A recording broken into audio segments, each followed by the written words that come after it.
Hi, I'm Sharon Jerd, and today I wanted to talk to you about a question that I get asked a lot, and that is, how often should I contact my potential customers or my customers who are my A customers? And I say, well, this is how I do it. I have this really great tip. Now, with your potential customers, I always say that there's a very fine line between giving great service and stalking them. And so what I do, I talk to my potential customer about this, and I say it like it is. I go, look, I'm trying to give you really great service, but I don't want to become a stalker. And usually they'll have a little chuckle about that. And so I ask them, when would they like me to contact them next? So I say to them, look, I really want to give you good service, but I don't really want to stalk you and annoy you.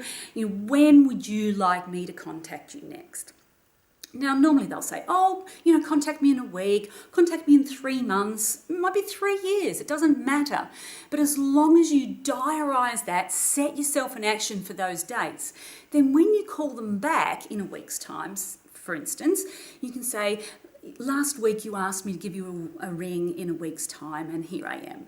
Okay, so you deliver on your promises. You promised to ring them in a week, and now you're doing that. So you remind them that they asked you to call them. And then that way you're not coming across as this pushy salesperson.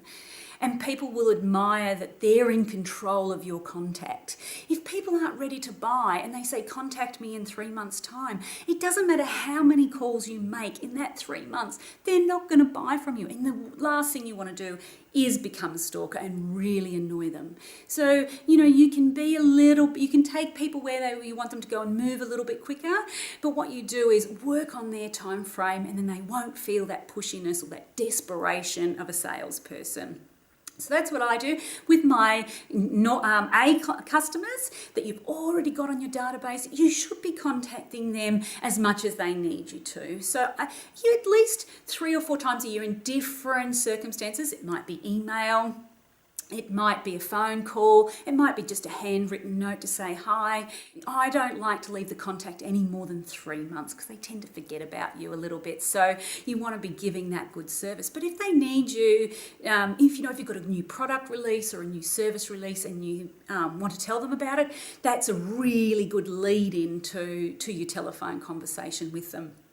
So, but if, they don't need you and you can feel that they don't really want to talk to you, just let them know that you are contacting them and you don't want to hassle them, and you'll be in contact with them in 3 months or so's time. And they're really appreciative of that. You'll hear them say to other people in their referral networks and their strategic alliances that, Sharon gives me a call, for no reason. She's not trying to sell to me. She's just ringing to see how I'm going with the product or how I'm going with the service. So, be relaxed about it and just don't annoy them, but ask them for permission to contact them in a certain amount of time. So thanks for listening. I'm Sharon Jerd, and we'll talk soon.